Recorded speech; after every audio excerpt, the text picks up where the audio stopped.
SIBO. Killing is the last step, and 80% of people actually don't even need it. This might surprise you, as this completely goes against the narrative that you'll hear from mainstream and even alternative medicine. As soon as you hear the word SIBO, all you're hearing is kill, kill, kill. Oil of oregano, caprylic acid. Maybe let's even take some actual antibiotics, especially Rifaximin, Metronidazole, depending on what it is. And probably the most scary statistic is that 60 to 70% of people that have SIBO will have a relapse. And this is because the current treatment approach doesn't make any sense whatsoever. So today, I'm going to break it down for you. I'm going to walk you through it. I'm going to help you understand why I've built a low kill / no kill model for resolving SIBO that's far more effective, actually works, and provides a lasting outcome. So let's get started. First of all, what is SIBO? If you don't know what SIBO is and you click this video, you're probably watching the wrong video. But for anyone that doesn't understand, SIBO is a diagnostic label that I actually despise, and it's an acronym for small intestinal bacterial overgrowth. The reason that I hate this labeling is that as soon as you hear the word overgrowth, the natural solution that comes to mind is to kill. And this is exactly the problem. If I could have it my way, I would rename this. I would change this label to small intestinal dysbiosis. It's far more accurate, and it gets this whole killing idea out of the situation. So when you're faced with a SIBO presentation, and we're talking broadly today, so this applies to SIBO of hydrogen or methane or hydrogen sulfide, doesn't really matter. Because of the diagnostic label, you're thinking there's an overgrowth. You're thinking there are too many bacteria in my small intestine, and as a consequence, we should kill them. However, what almost always tends to happen is you're having an overgrowth of one type of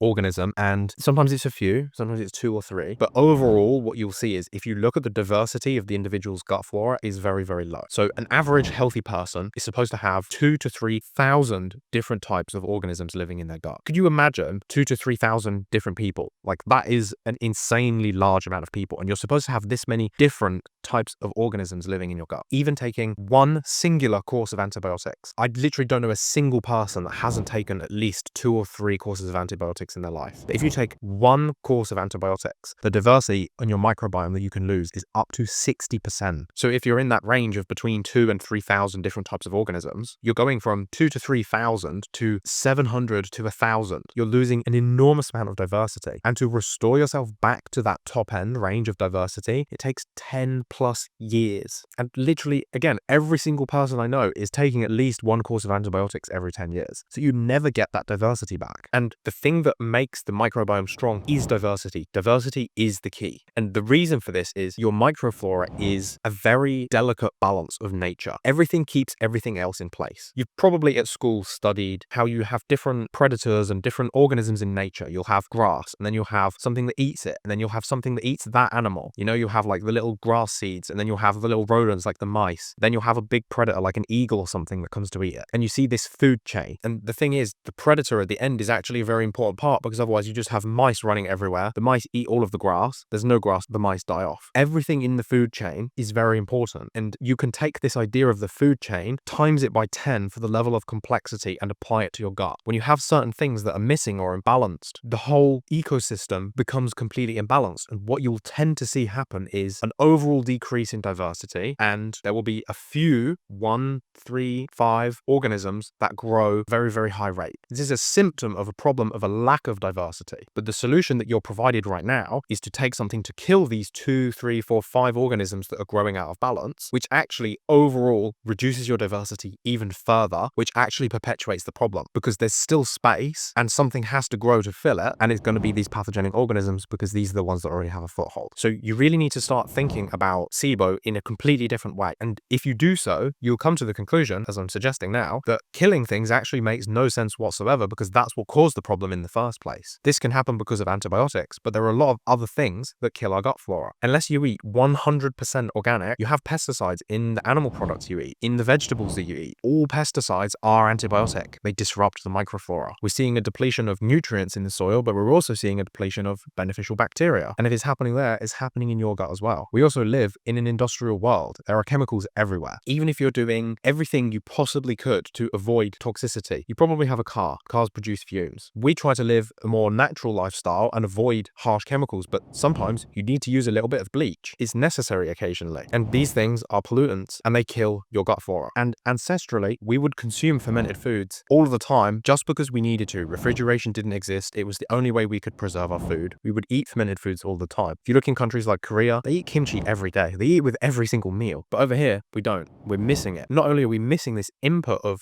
beneficial probiotic bacteria, we also have a lot more that is disrupting our microflora and reducing the diversity. And when this gets to an extreme, when the overall diversity is getting lower and lower and lower, you will begin to see disease manifest. And one of the most common expressions of this is SIBO. Now, if you take this a step further and you reduce the diversity even further, you're looking at developing conditions like chronic fatigue syndrome, fibromyalgia, or multi-systemic dysfunctions where the whole body is just collapsing. If you will take a look at the gut of an average healthy person in the modern world and compare it to somebody that has chronic fatigue syndrome, the microbial diversity that they have is about 25 times less, which is absolutely insane. Healthy person, 2,000 to 3,000 healthy gut flora. Sick person with SIBO, IBS, lots of digestive problems, chronic fatigue syndrome, fibromyalgia, multi-systemic dysfunctions. On a stool test, you might be seeing 150 to 220 different organisms. An enormous loss of diversity. And obviously, if you have a loss of diversity, you have the same amount of space. So some of these organisms are just going to grow and take up more space. But the modern approach is to kill it, but then you're actually reducing the diversity even further. When those things grow back up, you will be having a flare up. You'll be having a regression. So what do we do instead? How do we approach this differently? And the solution here might surprise you, is a bit controversial. The answer is actually in trying to diversify the flora again. And some of the best ways we can do this is with probiotic supplements and foods, and also prebiotic supplements and foods. And this can be really tricky because a lot of the interventions that we use to manage SIBO actually are removing these things. Like we don't eat fermented foods, or we don't eat a high FODMAP diet. And the FODMAPs are actually the foods that have the prebiotics that encourage the diversity of the microbiome. So we have to go about this very, very gently. We have to do this slowly. We have to listen to the body and work within what it's able to tolerate. If you're looking to start with probiotics, we actually have a full comprehensive probiotic guide that walks you through about 6 steps, from initial probiotic introduction, what probiotic do you start with, what dose do you start with, and then it walks you through a progression of different probiotics that increase in diversity. And then we also layer in options for things like stool testing, and then using that to add prebiotics targeted specifically at your microbiome. So if you want to get started there, check out that video. But we also have to try to look at that root cause and address that as well. Because whilst in every single person with SIBO, you're looking at a disruption in the microbiome and a reduction in diversity, there are other factors that can influence it as well. This almost always comes down, actually, I don't know why I'm even saying almost always, it always comes down to one of the 5 pillars. This is your stomach acid, digestive enzymes, bile, motility, and mucosa. If you have dysfunction in any of these 5 functions of your digestive system, you are predisposed to have a whole variety of different types of gut problems, SIBO being one of them, because these are the natural functions of your digestive system that your body uses to break down and digest your food and keep your digestive system clean and operating correctly. So if these fundamental systems of your digestive system are not working correctly, what can happen is that SIBO can move in either as an opportunistic pathogen because there's nothing cleaning or cleansing it out of the way, or, and this is more often the case, the body will employ these organisms to break down and digest the food for us, because if we can't digest our food correctly, we're going to die. So the body will use microbes to try to do some of that job for us to keep us alive. So SIBO actually becomes an adaptive mechanism to keep us alive. And can you imagine what happens when you're in a situation like this, where your body is using SIBO as an adaptive response, actually as a healing mechanism, and then we try to kill it? What do you think is going to happen? You end up feeling significantly worse. And this is exactly what happened to me. When I tried to treat my SIBO, I used Rifaximin and Metronidazole. After taking these 2 antibiotics, I then followed it up with allicin and berberine and neem oil and all of these absolutely crazy strong antimicrobials. And this is when my already struggling health at this point, already severely constipated, already starting to develop some chronic health problems, autoimmune type symptoms, already seeing problems with anxiety and depression. This is when everything went a million times worse. This is when I developed full-blown histamine intolerance and muscle activation syndrome. This is when I developed chronic fatigue syndrome and fibromyalgia. This is when my almost half an autoimmune disease turned into 5 full-blown autoimmune diseases. This is when I became absolutely disabled and bedridden. I couldn't function for myself. I was on disability benefits. I had a full-time carer. This was the final nail in the coffin. It just killed me off. And this is because my already struggling gut flora from, in my case, a poor diet, trauma, and environmental toxicity was reduced from that coping mechanism of SIBO SIBO down into just complete microbiome dysfunction. And all of these other things developed as a consequence. So this is why I know this to be true, because I have lived through this experience. I followed the conventional advice. I tried to kill the SIBO and it doesn't work. You can't kill it. It's a symptom of imbalance. We need to instead restore that balance. And the thing that is really tricky about this, and this is why there are 100 different people saying that they've tried a million different things and they've worked for them or they haven't, is that to restore balance is always personalized because we don't know where your imbalance is. If someone has an imbalance because they have low stomach acid and they take stomach acid, that's miraculously life-changing for them. I tried taking stomach acid and nothing happened. I actually developed gastritis and it gave me more problems because that's not what I actually needed. So the key in actually solving this problem is identifying where you have that imbalance and building your support plan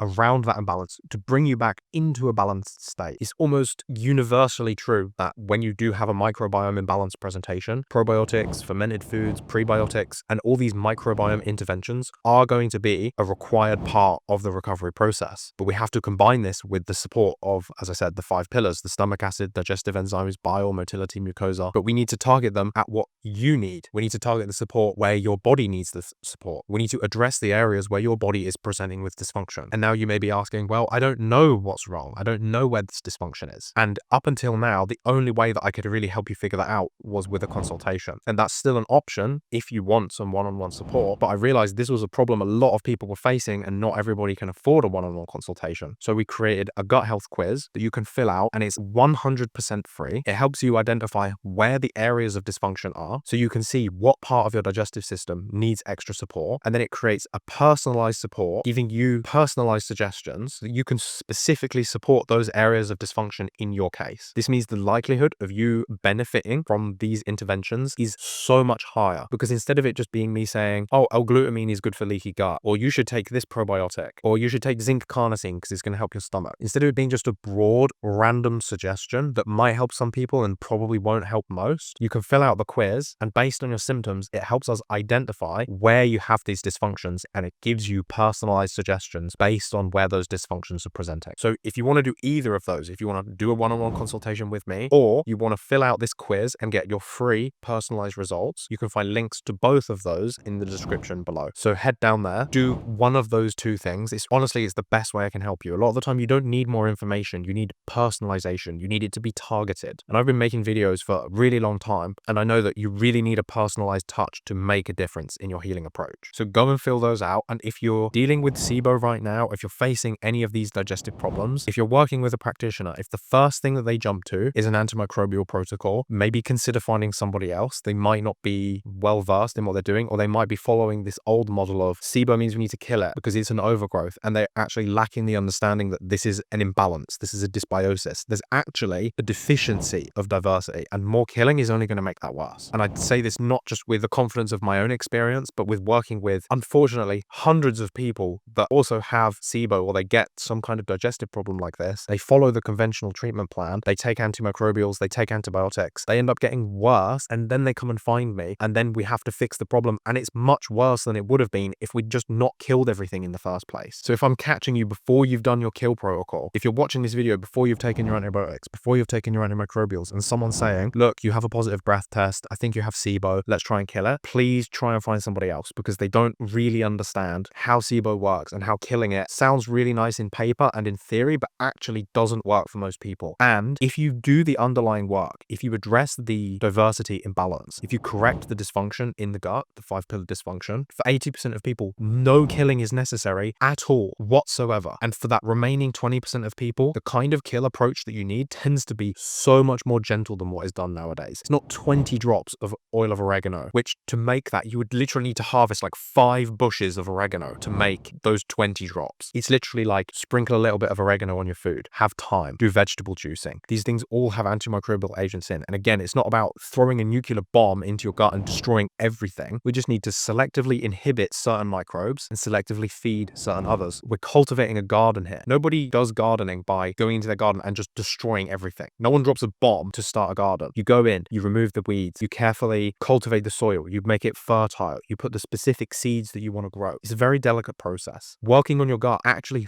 follows many parallels with the principles of no-dig gardening. So the idea with no-dig is that you don't till the soil, you don't disrupt all of the soil and then plant seeds in it. You build a bed on top of it of material that can break down and you plant your seeds in that. And that's exactly this approach. This low-kill, no-kill approach is like no-dig gardening for your gut. And if you look at all the people that are doing homesteading now, people that are growing and they're really in tune with the earth, they're all doing no-dig. And the same is true here when we're working on your gut. The use of antibiotics and antimicrobials sounds like a more natural approach. It sounds more like, oh, it's herbs, so it's natural, but it's not. You're using the same paradigm, the same mindset, and you're just using a different mechanism to do the same thing. And that's not how healing works. Moving into this holistic perspective on healing is about understanding we're trying to restore balance, and dropping nuclear bombs doesn't balance anything. It just makes everything worse. So I really hope this video finds you in a good time. If you want a little bit more help with refining your approach and tackling this, please feel free to reach out. A consultation is the best way I can help you. If that's not something that's in your budget right now, or if you want a little bit of free support, I built a quiz specifically for you. So go and fill out that quiz and it will give you some personalized recommendations so you can figure out where your gut is struggling and what kind of supports might be more helpful for you. So that's everything from me today. Don't just kill it. Please do dig a little bit deeper, because it's a complex topic, but it's not so complex that you can't solve it. Just don't let people tell you that the solution is just antibiotics and antimicrobials, because it isn't. But anyway, that's enough of that for today. So if you have any questions, please leave them below. And if you found this really interesting and you wouldn't mind sharing it, please copy the link to the video and post it in some of your Facebook groups. Post it on Reddit. I'm banned from a lot of subreddits and a lot of Facebook groups because I have a controversial opinion that goes against the narrative, and some people tend not to like that. But if you can resonate with this, if you think there's wisdom here, please do feel free to share it. And that's everything from me. So take care, and I'll see you in the next video. Bye-bye.